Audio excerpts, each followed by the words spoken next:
Graça e paz, irmãos. Motivo de enorme alegria, mais uma semana poder adorar o nosso Deus, ainda mais no seu dia, o dia do Senhor, o dia que Ele separou para este propósito da adoração pública. E com essa oportunidade eu convido cada um dos irmãos a abrirem a palavra do nosso Deus no Evangelho do nosso Senhor Jesus Cristo, segundo o relato de Lucas, capítulo 11. Vamos fazer a leitura dos versículos 14 a 28. Evangelho de Cristo, segundo Lucas, capítulo 11, do versículo 14 ao versículo 28. Peço que os irmãos mantenham sempre a palavra de Deus aberta, para que possamos examinar as Escrituras. Todos encontraram? Amém. Leiamos. Obrigado, irmão. Certo dia, Jesus estava expulsando um demônio que era mudo. E aconteceu que, ao sair o demônio, o mudo passou a falar. E as multidões se admiravam. Mas alguns deles diziam: ele expulsa os demônios pelo poder de Beelzebu, maioral dos demônios. E outros, tentando-o, pediam dele um sinal vindo do céu. Mas Jesus, sabendo que passava pela mente deles, disse-lhes: todo reino dividido contra si mesmo ficará deserto, e casa sobre casa cairá. Se também Satanás estiver dividido contra si mesmo, como seu reino subsistirá? Isto porque vocês dizem que eu expulso os demônios por Beelzebu. E se eu expulso os demônios por Beelzebu, por quem os filhos de vocês os expulsam? Por isso, eles mesmos serão os juízes de vocês. Se, porém, eu expulso os demônios pelo dedo de Deus, certamente é chegado o reino de Deus sobre vocês. Quando o valente, bem armado, guarda a sua própria casa, todos os seus bens ficam em segurança. Mas se aparece alguém mais valente do que ele, vence-o, tira-lhe a armadura em quem confiava e reparte os seus despojos. Quem não é por mim é contra mim, e quem comigo não ajunta espalha. Quando o espírito imundo sai de uma pessoa, anda por lugares áridos, procurando repouso, e não achando, diz: voltarei para a minha casa, de onde saí. E voltando a encontra varrida e arrumada. Então vai e leva consigo outros 7 espíritos piores do que ele, e entrando habitam ali. E o último estado daquela pessoa se torna pior do que o primeiro. Aconteceu que, ao dizer Jesus estas palavras, uma mulher que estava no meio da multidão disse a ele, erguendo a voz: bem-aventurado é o ventre que concebeu você, e os seios que o amamentaram. Jesus, porém, respondeu: pelo contrário, mas bem-aventurados são os que ouvem a palavra de Deus e aguardam. Amém. Oremos. Senhor Deus, nosso Pai, te peço, Deus, que o Senhor nos ilumine. Que o Senhor abra os nossos corações para receber a gloriosa mensagem do Teu Evangelho, mensagem graciosa da cruz de Cristo, mensagem mais importante e real, Deus. De modo que eu não fale nada que venha de mim mesmo, mas tão somente as coisas que convêm ao Senhor, para que o Teu povo seja edificado. Em nome de Cristo, eu peço que o Senhor me use como um pequeno instrumento de propagação das ricas glórias celestes que o Senhor nos envia de graça. Em nome de Jesus, Pai, eu te peço que o Senhor abra o entendimento do Teu povo. Cada palavra aqui, ó Deus, proferida, seja para edificação da Tua igreja, de modo que, ao sair daqui, todos nós ponhamos em prática o ensino verdadeiro da Tua palavra. Em nome de Cristo eu te peço, ó Deus, o nosso Salvador. É assim que eu te oro. Amém. Irmãos, o título dessa mensagem é: você não é neutro. Você não é imparcial. Você não está isento das coisas pelas quais todos os outros homens estão. A palavra de Deus, que é a revelação especial do Senhor, é o modo como o Senhor nos ensina verdades espirituais que, pela observação da natureza, seria simplesmente impossível chegarmos a essas conclusões, ela é muito preciosa para nós. A palavra de Deus, ela traz essas verdades espirituais que são muito importantes, de modo que todo bom servo de Deus, ele deve estar atento às coisas que estão escritas, porque elas têm um impacto na nossa vida diária. Tudo que está na palavra de Deus é aplicável, e nós devemos observar com muito cuidado, para que a gente não seja enredado pelo erro, para que não sejamos enganados. Irmãos, o apóstolo João, em sua primeira carta, no capítulo 5, versículo 19, ele escreve o seguinte: sabemos que somos de Deus. Ele está enviando sua carta à igreja, a um povo de Deus. Sabemos que somos de Deus e que o mundo inteiro jaz no maligno. A verdade revelada para nós é que há uma clara divisão. A humanidade, ela está dividida em dois grandes grupos, de forma muito simples. Ou se pertence a Deus, ou ao maligno, ou a Satanás. Ou está sob os cuidados perfeitos e graciosos do Senhor soberano, ou está à mercê do diabo. Não há neutralidade nessa existência. Não existe imparcialidade contra esse fato. Mas essa é uma realidade extremamente triste, porque nesse exato momento, muitas pessoas elas estão presas pelo poder do diabo, escravizadas, não só por suas próprias paixões, desejos, cobiças, pelos seus próprios pecados que geram morte, mas também estão cativas, algemadas pelo maligno, com todas essas correntes degradantes e perversas que o diabo usa para corromper, para matar, para destruir. Não fosse, meus irmãos, por Deus, pelo seu amor infinito, pela sua bondade, não tenho dúvida disso, todos nós estaríamos nessa mesma situação. Presos, algemados, na pior das situações, na mais degradante e perversa situação que você pode imaginar. Por isso, nós, os servos, os filhos de Deus, que já fomos libertos desse poder maligno, já fomos libertos das trevas, da ignorância, já recebemos a graça de Cristo, nós devemos dar graças constantemente ao Senhor. Porque foi por pura bondade que nós somos libertos. O apóstolo Paulo, ele escreve o seguinte, em Colossenses 1,13. A ação é dele. Nós recebemos passivamente essa obra. Ele nos libertou do poder das trevas e nos transportou para o reino do seu Filho amado. A palavra que é, nos arrastou, nos levou com o seu poder para o reino do seu Filho. Então, juntando essas duas grandes verdades, primeiro, de que o mundo inteiro jaz no maligno, está descansando, está morto em seus delitos e pecados. E a outra verdade, segundo, que Cristo é quem nos liberta do império das trevas. Ele já nos libertou. Nós podemos, nessa passagem de Lucas dessa manhã, extrair grandes lições práticas para a nossa vida. E, obviamente, tudo isso deve redundar em glória para o Senhor. E nós devemos também proclamar essa mesma liberdade aos cativos, fazendo e obedecendo o chamado de Cristo, de fazer discípulos, de pregar o evangelho a toda criatura, para que eles também sejam libertos da tirania do diabo.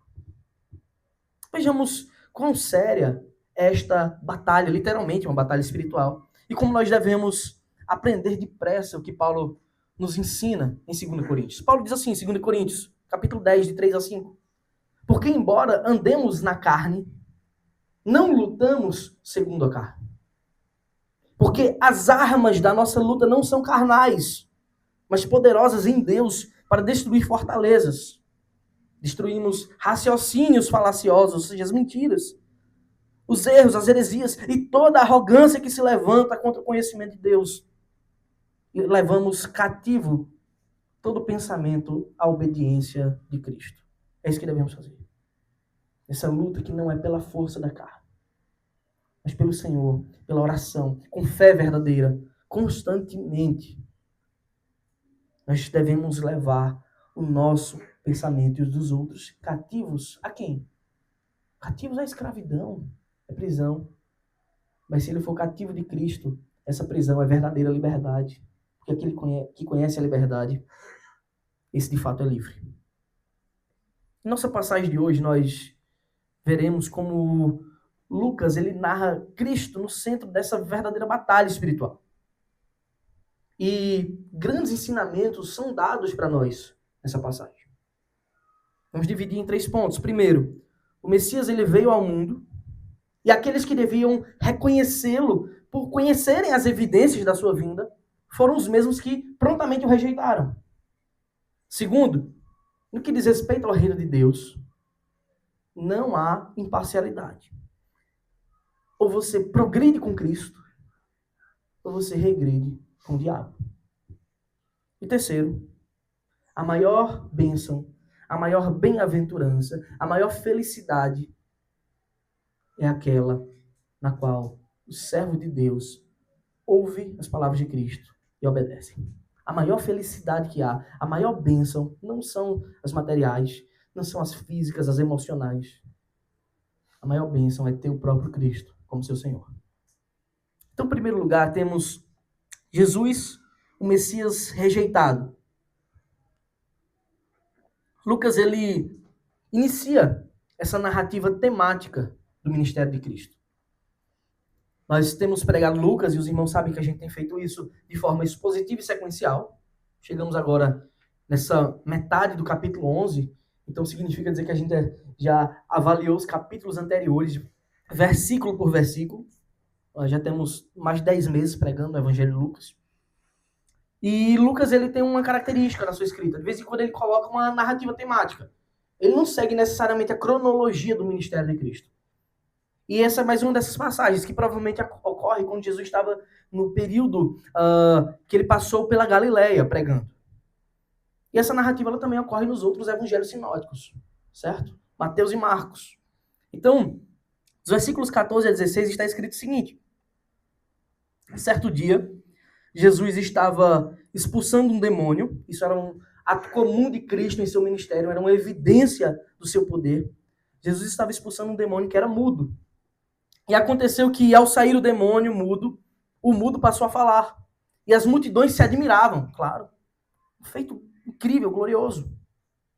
Mas alguns deles diziam, ele expulsa os demônios pelo poder de Belzebu, o maioral dos demônios.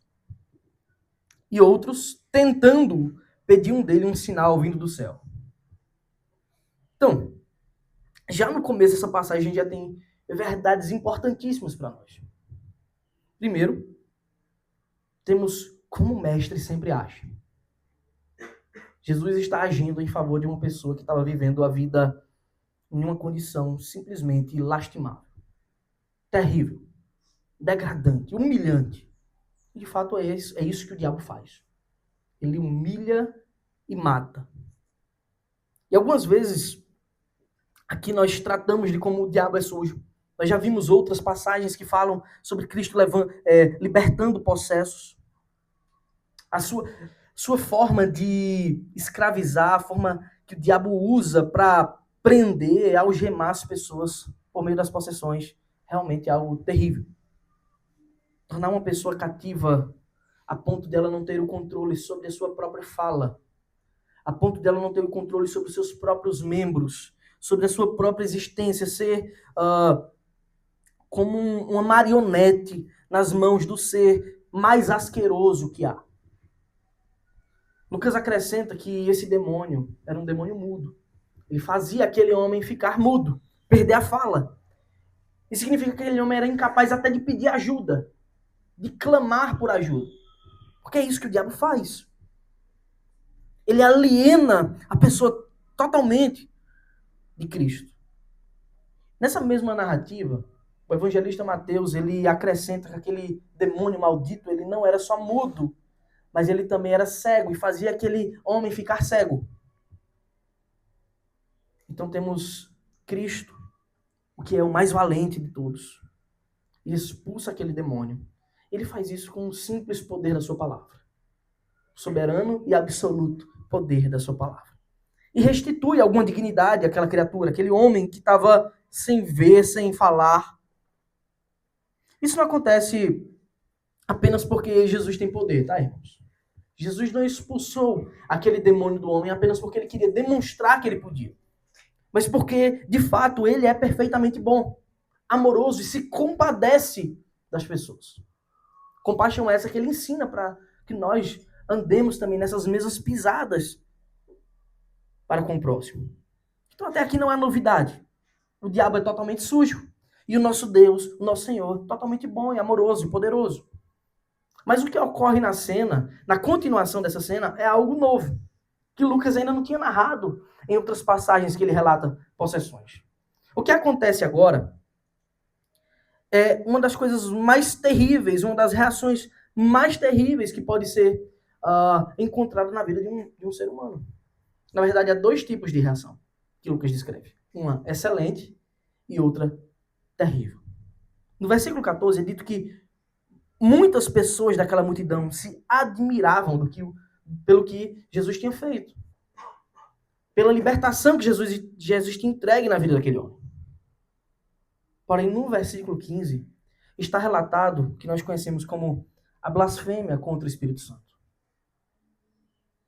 No versículo 15, está relatado como alguns diziam, ele expulsa os demônios pelo poder de Belzebu, o maioral dos demônios. A expressão Belzebu, ela vem desde o Antigo Testamento, que ela foi sendo flexionada, corrompida.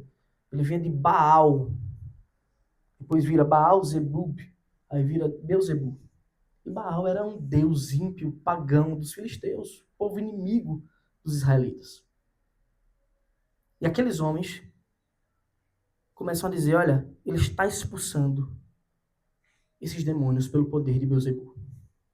Quando a gente continua lendo, Jesus diz, se você acha que eu expulso pelo poder de Satanás, porque era isso que eles entendiam, Belzebu como sendo literalmente Satanás. Quem são esses homens que falam isso? Quem são essas pessoas que fazem essa acusação contra Cristo? No relato de Lucas você não vê. Mas no mesmo relato de Mateus e Marcos, cada um deles descreve quem são essas pessoas. Um diz que eram os fariseus e outro escribas. Então você tem que as pessoas que acusam Cristo de estar sendo usado por Satanás para expulsar demônios são os escribas e os fariseus. Pessoas que se gabavam por serem doutores da lei, por conhecerem os escritos da lei e dos profetas. Outros se gabavam por levar uma vida de santidade superior à dos outros homens. E não bastasse essa acusação, ainda é dito no versículo 16 que eles pediam sinal do céu. Qual sinal você mostra então do céu? Se você veio de Deus, mostre um sinal. Como se expulsar um demônio pelo poder da palavra já não fosse suficiente para mostrar que o reino de Deus havia chegado. Como assim? Como pode as pessoas que conheciam a lei, que conheciam os escritos dos profetas, agirem desse modo? Eles estavam tão mergulhados, irmãos, na escuridão do pecado, tão cheios de escamas, tão encobertos de densas trevas, que eram incapazes de crer naquilo que eles mesmos diziam conhecer e naquilo que eles diziam ensinar para os outros. Eles conheciam a lei e os profetas. E eram justamente eles, ambos, lei e profeta, que davam testemunho de Cristo e de como seria a obra messiânica quando ele viesse ao mundo. Observe, Isaías 61, versículo 1, é um dos textos que era extremamente conhecido pelos judeus. É um texto que é chamado de profecia messiânica. Falava da vinda do Messias, do ungido de Deus, de Cristo, e de como ele realizaria a sua obra. Isaías escreve o seguinte, a profecia diz, o Espírito do Senhor, Deus, está sobre mim. Porque o Senhor me ungiu para pregar boas novas aos pobres. Enviou-me a curar os quebrantados de coração, a proclamar libertação aos cativos e a pôr em liberdade os algemados. Jesus, no começo do seu ministério, ele lê esse texto na sinagoga.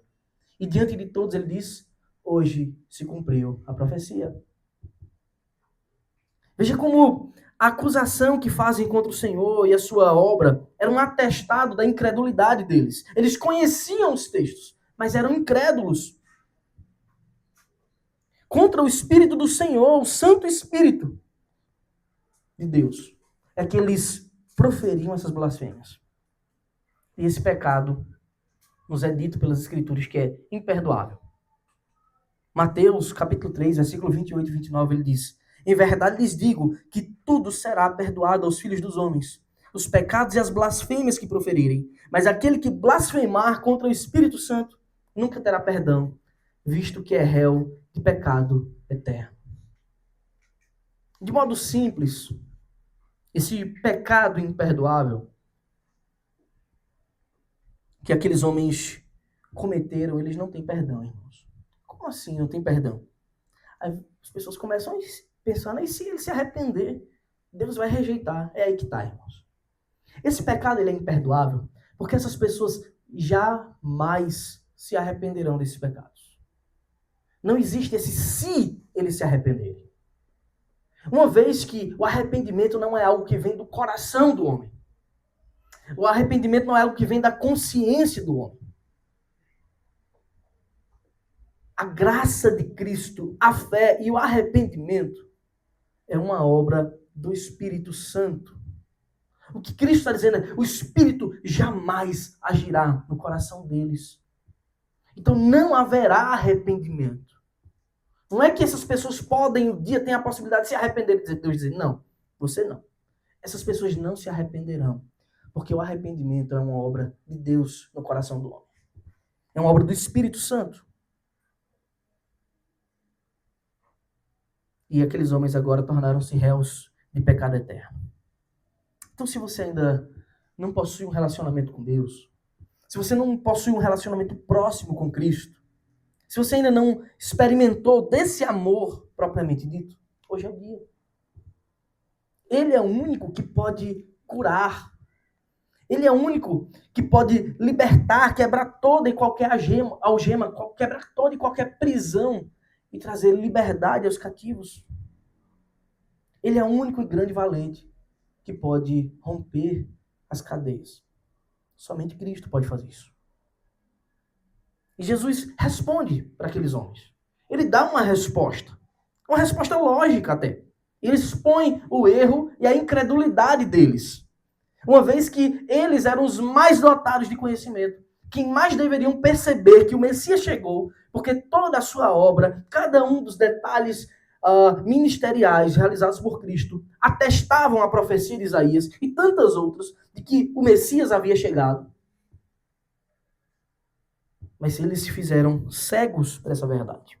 Eles queriam um Messias aos próprios moldes. Quando eles dizem assim, eu quero um sinal do céu. Eles queriam saber o quê? Eu quero então que você destrua o Império Romano, liberte o povo de Israel, e aí eu verei se você é um Messias. Eles queriam um rei. Eles queriam um Messias como o rei Davi, um grande guerreiro. E Jesus vai mostrar que ele é o grande valente, mas não nos moldes que eles esperam. Não do jeito que eles esperavam que seria esse grande valente. Eles não se arrependem com as palavras de Cristo, mas fica declarado para toda a multidão que estava ali presente e para cada uma das pessoas que pelos séculos que se passaram leem essa passagem, de que o nosso Senhor Jesus Cristo é de fato o mestre dos mestres e o Senhor dos senhores. No versículo 17 ao 20 da nossa passagem está escrito: mas Jesus, sabendo o que se passava pela mente deles, disse-lhes: todo reino dividido contra si mesmo ficará deserto, e casa sobre casa cairá. Se também Satanás estiver dividido contra si mesmo, como o seu reino subsistirá? Isto porque vocês dizem que eu expulso os demônios por Beelzebul. E se eu expulso os demônios por Beelzebul, por quem os filhos de vocês os expulsam? Por isso eles mesmos serão os juízes de vocês. Se, porém, eu expulso os demônios pelo dedo de Deus, certamente é chegado o reino de Deus sobre vocês. Então, todos nós devemos observar atentamente as palavras de Cristo, irmãos. para que jamais a gente caia na falácia, na mentira daqueles que estão aprisionados pelo diabo, que estão mortos nos seus pecados, que jazem no maligno constantemente. No versículo 17, Lucas declara uma verdade muito incrível. Jesus sabia o que se passava na mente deles. Ele sabia exatamente cada pensamento e palavra. Isso acontece pelo simples e grandioso fato de que Jesus é Deus.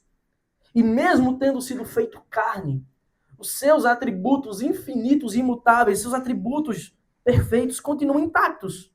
Ele continuou sendo onisciente. Ele era o Verbo encarnado para salvar pecadores. Deus eterno. Já as palavras ditas por Cristo, versículos 18 e 19, são tão simples e evidentes, são tão claras, que todos os que ouvem e se mantêm rebeldes contra elas são simplesmente indesculpáveis. Um reino que luta contra si mesmo, evidentemente está dividido. Um reino que está combatendo contra si mesmo, um país que está tendo uma guerra civil, uma guerra interna. Esse país está rachado e o seu fim é ser destruído. O seu fim é desaparecer. Nenhuma casa, nenhuma base poderá sobrar porque vai faltar a unidade. A falta de unidade vai corroer tudo, até não sobrar nada de pé. Não é à toa que uma das marcas da igreja verdadeira é a unidade, é a comunhão, a koinonia. É isso que acontece quando o reino está rachado. Se Satanás, em sua grande astúcia, ainda que maligna, em sua sabedoria, ele agir assim, não é evidente que o seu reino seria destruído por ele mesmo? Não é evidente que ele jamais encontraria êxito naquilo em que fazia, que era enganar as nações sobre a verdade de Deus? Jesus, de forma lógica, ele aponta o erro deles. Pois Satanás tem cegado muitos homens, inclusive aqueles que se diziam conhecedores da lei. Cegar os homens para a fé verdadeira, para crer. Isso é bem diferente de cegar para conhecer. Porque muita gente conhece os textos, sabe decorado, consegue ter até um sistema teológico bem definido na mente. Conseguem até se enquadrar, uns vão dizer eu sou calvinista, outros arminianos. Sem a fé verdadeira isso não vale nada.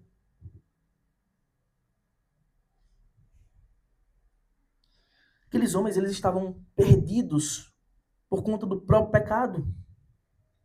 E o diabo cada vez mais os cegava, eles não podiam ver o óbvio. Mas eles conheciam a lei por completo.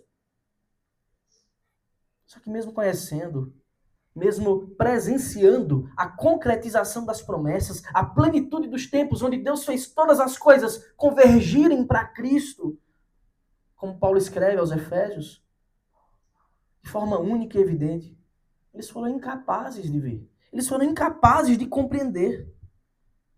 O Messias estava diante dele e eles prontamente o rejeitaram. Que contradição imensa. Não é assim que agem todos os religiosos, quando dizendo se conhecer a palavra de Deus, age contrário ao ensino dela. Me diga se isso não é a obra satânica. Se tais seitas deturpadoras não são chamadas por João lá em Apocalipse de sinagogas de Satanás, não é porque tem o nome de Deus, que é de Deus. Aqueles homens diziam carregar o nome de Deus para cima e para baixo. Escribas, fariseus, doutores da lei. Jesus ainda aponta como eles serão julgados pela contradição. Como pode? Vocês aprovam os rituais que seus parentes, seus amigos, seus filhos fazem. Que os judeus fazem, rituais de exorcismo. E não estão recebendo o Messias que, diante de todos, pelo poder da palavra, expulsou o demônio. Mandou sair, simplesmente ele saiu. Não é em nome de Deus que os filhos de vocês fazem os rituais para tirar o demônio das pessoas? Porque agora vocês estão reprovando uma obra graciosa, poderosa e clara e benéfica, porque aquele homem foi liberto e claramente eles viram a libertação daquele homem. e de tantos outros. Sabe qual é a resposta para essa pergunta, irmãos? Sabe qual é a resposta para esse porquê? É simples, é incredulidade. Não se explica a incredulidade. Ela cega de tal modo que os homens agem de forma totalmente contraditória e lógica. O Espírito do Senhor estava sobre Jesus. Eles viram o Messias realizar a sua obra, eles testemunharam o poder de Deus e ainda assim o rejeitaram. Pior, eles não só rejeitaram, era tão evidente que eles viram a obra ser realizada, que a única explicação que eles tinham, eles estavam tão certos de que que eles tinham pensamento teológico correto, que era mais fácil para eles dizer que Jesus tinha feito aquilo diante de todos pelo poder de Satanás, do que reconhecer que eles estavam trilhando caminhos errados. Será que alguma vez, ou algumas vezes, a gente não age assim, quando a gente quer a todo custo manter as nossas teses, aquilo que a gente carrega teologicamente, às vezes nem é tão teológico assim, mas algumas pessoas carregam achando que estão certas, que são tão cabeças duras que não mudam por nada? Será que a gente não age assim tantas vezes? Estou certo, é desse jeito que Deus age. E as escrituras estão aqui, o tempo todo, revelando como o Senhor age.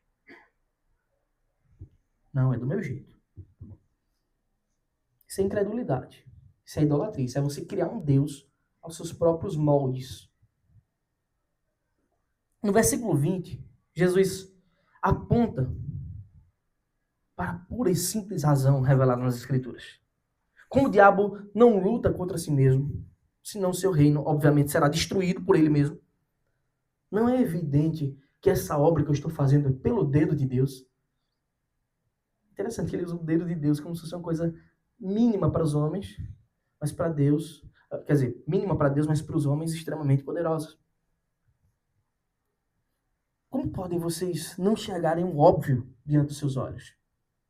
Irmãos, Jesus ele não usa essas palavras à toa. Quando ele cita o dedo de Deus, apontando para a iminente condenação daqueles que ele declara, não há perdão para vocês. Vocês blasfemaram contra o Espírito Santo. Vocês são réus de pecado eterno. Ele declara isso no Evangelho de Mateus. Jesus ele usa palavras que eram conhecidas daqueles homens, escribas e fariseus. Porque essas foram as palavras que foram usadas pelos egípcios quando Deus estava fazendo a sua obra de libertação ao enviar as 10 pragas. Está lá em Êxodo, capítulo 8, versículo 19. Está escrito assim: então os magos disseram a Faraó. Faraó convocou muitos magos para ver se conseguia reverter aquela coisa grandiosa que Deus estava fazendo. E eles eram incapazes. Então os magos disseram a Faraó: isto é o dedo de Deus. Porém o coração de Faraó se endureceu e não os ouviu como o Senhor tinha dito. Isso é incrível, irmãos.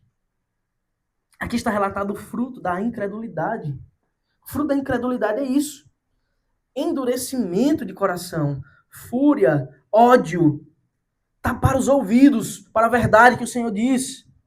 Assim como o Faraó, eles ficaram totalmente enfurecidos contra Deus, porque os corações deles estavam endurecidos. O Faraó, ele via as coisas acontecendo. Os magos viam, eles sabiam que era de Deus. E ainda assim, eles mantiveram-se com o coração endurecido. E todos nós sabemos qual foi o fim dos egípcios. Eles foram tragados pelas águas.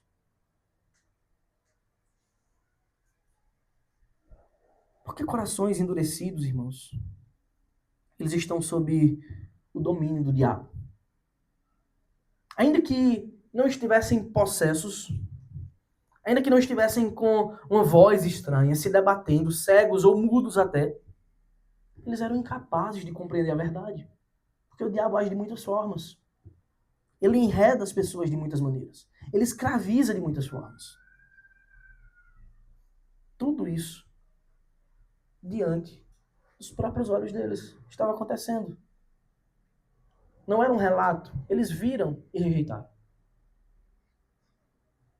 Então vem a pergunta: quem pode remover as trevas que nos cegam? Quem pode vencer o poder do diabo? Quem pode libertar um cativo sequer? E Jesus ilustra isso. O que ele mesmo fez. E assim ele mostra o seu poder. Ele mostra que o dedo de Deus está ali. Portanto, a conclusão do que ele está dizendo é verdadeiro. É chegado o reino de Deus. Vocês dizem pregar o reino de Deus? Chegou! E vocês vão ficar de fora. Versículos 21 e 22. Quando o valente, bem armado, guarda a sua própria casa, todos os seus bens ficam em segurança. Então ele fala de alguém forte, que protege o seu lar. Protege até que é assim que o diabo age. Ao escravizar uma pessoa. Mas, se aparece alguém mais valente do que ele, vence-o, tira-lhe a armadura em que confiava e reparte seus despojos. Não só vence, mas humilha, tira a armadura e entrega aos outros, e reparte, divide com todos. Jesus, meus irmãos, é esse que destrona o diabo, que humilha o diabo. O Senhor Jesus põe em liberdade o cativo. Como está escrito, ele mesmo levou o cativo, o cativeiro. Ele triunfa sobre o poder das trevas. O diabo é expulso, é despojado de seu domínio. E toda a obra de Cristo declara essa verdade. Desde sempre, desde que Jesus veio ao mundo, ele tem declarado isso. Em toda a sua história. Herodes foi incapaz de matá-lo. No início do seu ministério, ele venceu o diabo no deserto. Com o poder da palavra, lembre-se disso. Em todas as investidas diabólicas, durante a sua peregrinação aqui, ele venceu o diabo. Ele vence o diabo ao expulsar os demônios. Ele esmaga a cabeça da serpente na cruz do Calvário. Diante de Cristo, o diabo não pode fazer nada. Esse valente foi amarrado e não pode mais cegar as nações. Por isso o evangelho expande-se para o mundo. E nós somos esses agentes de expansão. Então, em segundo lugar, temos a impossibilidade de ser imparcial, de neutralidade nessa história toda. Então, você pensa, será que não é possível eu me manter neutro? Eu nem quero ser de Cristo nem do diabo. Quem pensa assim já é do diabo. É impossível viver assim, de forma neutra. Jesus, ele responde a esse questionamento antes mesmo que alguém faça. Ele diz no versículo 23, quem não é por mim, é contra mim. E quem comigo não ajunta, espalha. É o mesmo que João diz. Nós somos de Cristo, mas o mundo inteiro jaz no maligno. Ou que Paulo diz, ele já nos libertou do império das trevas. Ou estávamos no império das trevas, ou agora somos transportados pelo reino, para o reino da luz de Cristo. Só há duas possibilidades para todos os homens. Ou está sob a proteção de Cristo, ou se está sob o domínio nefasto do diabo, Satanás. Ou progride com Cristo, ou retrocede com o diabo. Uma das características do reino de Deus é que quem está com Cristo soma. Quem está com Cristo ajunta e não divide. E não retrocede, e não espalha. Engraçado, porque Jesus estava sendo acusado disso, né? Ao dizer que ele estava expulsando pelo poder do diabo os demônios, os fariseus estavam dizendo, você está dividindo o próprio reino diabólico. Que terrível. No reino perfeito de Deus, só é quebrado, só é dividido, só é deposto, só é espalhado o que tem origem no mal. Só o mal que é quebrado no reino de Deus. Portanto, nós somos chamados para juntar, para somar, para estarmos unidos em um só corpo, no qual Cristo é o cabeça. Jesus vai além. E ele ilustra o que acontece com pessoas que buscam uma ou outra bênção do Senhor, como muitas pessoas querem. Algumas querem só a liberdade espiritual, a paz de não ser mais atormentado pelos demônios. Mas não querem manter um relacionamento saudável, uma comunhão com o Senhor. Imagine que diante daquela multidão, certamente alguém deveria ter presenciado, talvez ter um parente ou conhecido alguém desse tipo. Que vivia por um tempo atormentado, recebeu a bênção de Deus da liberdade, mas não nutriu um relacionamento com o Senhor. E qual a consequência disso? É que o seu segundo estágio foi muito pior que o primeiro. O mestre diz o seguinte, versículos 24 a 26. Quando o espírito imundo sai de uma pessoa, anda por lugares áridos, procurando repouso, e não achando diz, voltarei para a minha casa de onde saí. Olha como ele chama. A minha casa, de onde saí. E voltando, a encontra varrida e arrumada. Então vai e leva consigo outros 7 espíritos piores do que ele, e entrando, habitam ali. E o último estado daquela pessoa se torna pior do que o primeiro. Olha que coisa terrível. Porque Deus, ele nos chama para sermos templos do Espírito Santo, morada de Deus.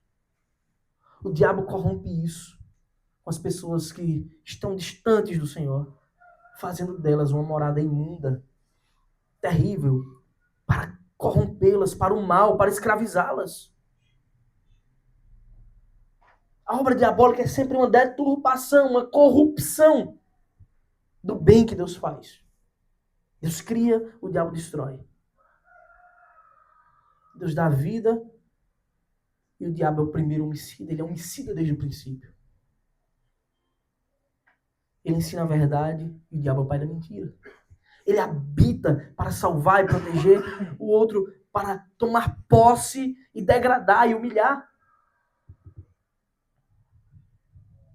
Essas são verdades que devem nos fazer buscar um relacionamento sólido com Deus, irmãos.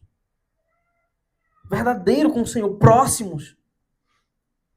O que Jesus está dizendo é, ainda que um servo de Deus, pelo nome santo do Senhor, expulse algum demônio de alguém, se essa pessoa não nutrir um relacionamento com o Senhor, se ela não for cheia do Espírito Santo, ela estará vulnerável para a volta daquele espírito mau. Pior, a casa vai estar varrida e arrumada para que ele ainda traga outros piores. O que temos em nossos dias, irmãos, são pessoas querendo desfrutar da bênção de Deus, sem querer o Deus da bênção. Sem querer ter um relacionamento com o Senhor. Mas o que todos nós, os servos de Deus, todos nós devemos ter certeza é que a maior bênção que há é ter o Senhor conosco. Não é aquilo que Ele pode me dar, mas Ele mesmo é o melhor. Há pessoas que sofreram sob o domínio do diabo e foram libertas, pelo menos temporariamente.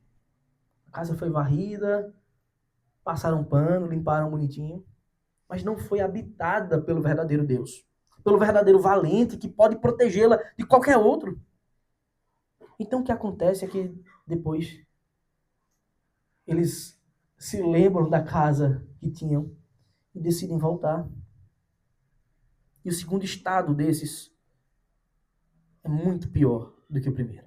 Porque não se submeteram voluntariamente ao Senhor, experimentaram a libertação de Deus e não decidiram manter um relacionamento com Cristo. Não permita que o seu coração ele seja endurecido como de Faraó. Deus te convida para um verdadeiro relacionamento sólido de amor, de paz, de segurança com Ele. Então, a mensagem que Jesus está passando é bem clara, é bem simples. Quem não está sob os cuidados de Deus está à mercê de Satanás. É bem simples. Mas aquele que é verdadeiramente nascido de Deus, aquele que verdadeiramente foi habitado pelo Espírito de Deus, cheio e transbordante da graça de Cristo, ele deve estar seguro dessa verdade que João também escreve em sua primeira carta. No capítulo 5, versículo 18, sabemos que todo aquele que é nascido de Deus não vive em pecado. Porque quem é nascido de Deus guarda a si mesmo e o maligno não pode tocar nele. Então saibam disso, irmãos. Primeiro, avalie se você de fato é nascido de Deus. Se você tem um relacionamento com Deus, porque essa é a característica. Aquele que se relaciona com Deus, que é nascido de Deus, não vive em pecado. O pecado é um acidente, não a regra na vida do cristão. Mas se você for um servo de Deus, esteja seguro disso, que o maligno não pode lhe tocar. Portanto, esse é o momento de firmar um verdadeiro relacionamento sólido com o Senhor, se você ainda não é nascido de Deus.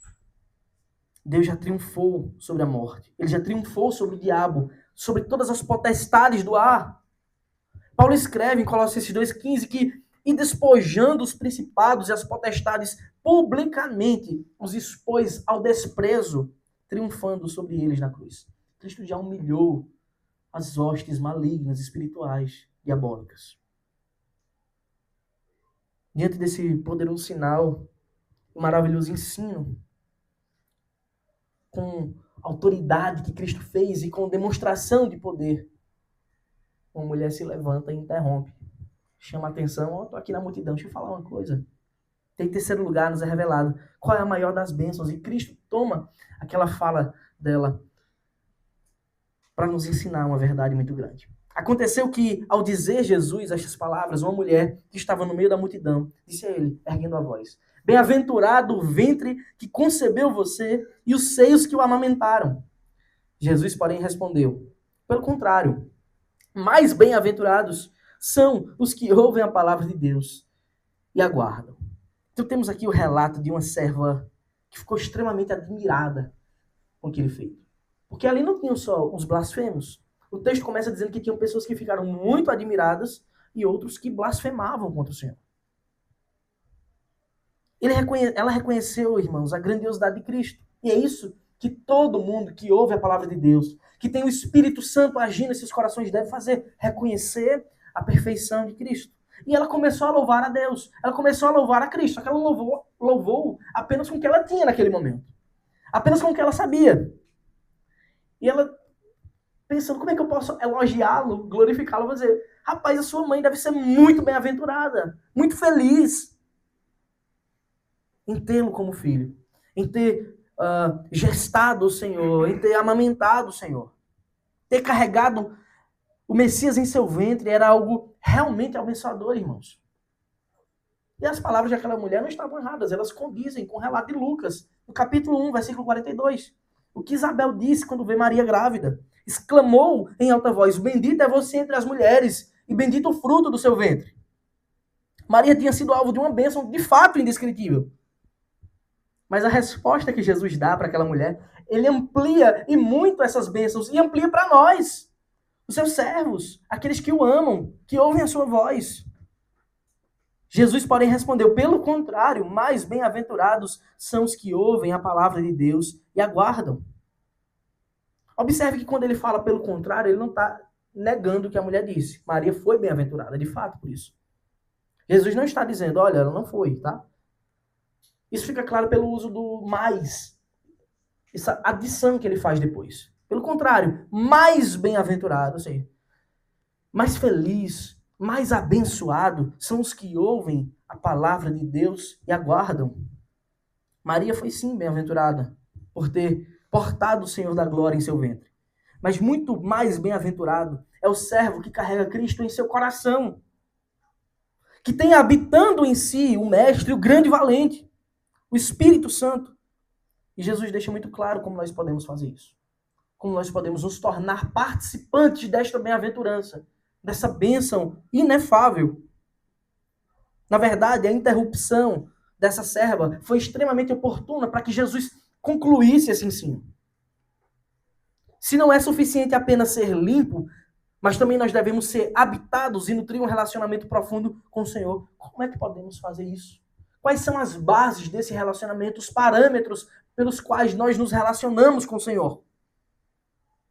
Então Jesus declara como podemos nutrir, como podemos, de forma sólida, viver um relacionamento com o nosso Pai. Duas coisas são fundamentais para isso. Primeiro, ouvir. Bem-aventurados os que ouvem. E não é qualquer coisa, não é qualquer ensino, é ouvir a palavra de Deus. Segundo, não é somente ouvir, mas é ouvir e praticar a palavra de Deus. Bem-aventurados os que ouvem a palavra de Deus e as guardam, expõem e põem em prática os seus ensinos. E Jesus, mais uma vez, para solidificar, para atestar o seu ensino diante daqueles falsos mestres, ele não está falando uma coisa nova. Ele está fazendo um eco de uma verdade declarada e conhecida em vários pontos da Escritura. Um dos textos mais conhecidos que declara essa verdade séculos antes de Cristo é o Salmo de Davi. Número 1, Salmo, primeiro. Davi escreve: bem-aventurado, feliz, é aquele que não anda no conselho dos ímpios, não se detém no caminho dos pecadores, nem se assenta na roda dos escarnecedores. Pelo contrário, o seu prazer está na lei do Senhor, e na sua lei medita de dia e de noite. Quais as consequências para isso? Ele é como árvore plantada junto à corrente de águas, que no devido tempo dá o seu fruto, e cuja folhagem não murcha, e tudo o que ele faz será bem sucedido. Por outro lado, os ímpios não são assim. São, porém, como a palha que o vento dispersa. Jesus tinha falado, né? Que não junta comigo, espalha. É assim que são os ímpios. São como a palha que o vento dispersa. Por isso os ímpios não prevalecerão no juízo, nem os pecadores na congregação dos justos. Pois o Senhor conhece o caminho dos justos, mas o caminho dos ímpios perecerá. Essa passagem, irmãos, ela nos traz ensinos preciosos. Duplamente. Se você é um servo de Deus, você já tem um compromisso com o Senhor, você deve saber dessas coisas. Primeiro, o diabo é mau. Ele não brinca de ser diabo.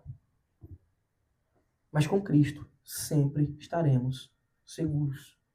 Portanto, você jamais deve esquecer de nutrir um relacionamento com o Senhor. Isso é feito através da sua palavra, do seu ensino, de uma vida de oração, de uma busca constante de um relacionamento pessoal com Deus. O Deus que ouve as nossas orações. Segundo, ser abençoado é ouvir a voz de Cristo nas Escrituras. Ele fala conosco. Portanto, obedeça. Sujeite-se. Não seja orgulhoso. Por vezes a Escritura vai falar coisas que você não quer ouvir e vai mandar você fazer coisas que você não quer fazer e mandar você deixar de fazer coisas que você quer fazer. Mas com Cristo sempre seremos bem-aventurados. Essa expressão no grego, o texto original, bem-aventurados, é makarios. É a felicidade máxima, a felicidade plena. Então o Senhor não vai dar uma ordem que, em última instância, vai lhe trazer mal. Só bem. Terceiro, obedecer é a verdadeira demonstração da fé. A gente demonstra a fé quando nós obedecemos. É assim que fica evidente que nós cremos de fato naquilo que dizemos crer. Para os que ainda não servem ao Senhor, esse é um chamado de urgência. Sem Cristo, sem o Espírito Santo habitando em você, você está à mercê do diabo. E nada poderá te proteger. Você é incapaz disso, você é fraco. Segundo, o diabo é terrível e maligno. E se não mesmo, ele não brincará de ser mau, perverso. E antes que você queira arranjar uma desculpa, não há imparcialidade. Não há neutralidade de lados. Nessa guerra, ou está diante do Senhor dos Exércitos, que sempre é vencedor, ou jaz no maligno. Não tem desculpa. Não tem outra possibilidade. Essa passagem ela nos ensina ainda que o que difere o servo de Cristo dos demais homens é a fé, irmãos. Só crendo verdadeiramente. Porque aqueles homens diziam conhecer. Aqueles fariseus blasfemos diziam conhecer, mas eles não criam. Porque viram o Messias e o rejeitaram. Só crendo verdadeiramente no Cristo vencedor, que já triunfou sobre a morte, que nós podemos sair vitoriosos. Apesar de toda a passagem nos chamar a atenção para o aqui, nesse mundo, para a nossa vida no agora, para a ação diabólica e as bênçãos de Deus para os que creem, as consequências máximas de todas essas coisas serão eternas. Essa batalha ela já tem um vencedor. Antes da fundação do mundo, Cristo já era vencedor. Ele já venceu, ele reina em seu trono, estabelecido no mais alto, perfeitos céus, puros e de glória. E aqueles que estiverem em Cristo, além de serem novas criaturas, habitarão com o Senhor para sempre. Nesse estado eterno e perfeito.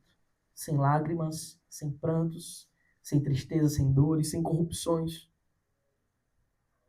Já os demais, que não ouviram a voz do sumo pastor, que não experimentaram da graça salvadora de Cristo, serão prontamente condenados.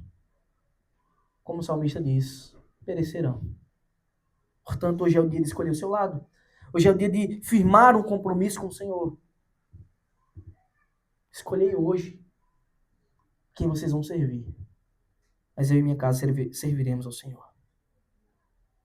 E sem sombra de dúvidas estaremos protegidos para sempre em suas poderosas mãos. Amém. Vamos louvar o Senhor, irmãos, com alegria.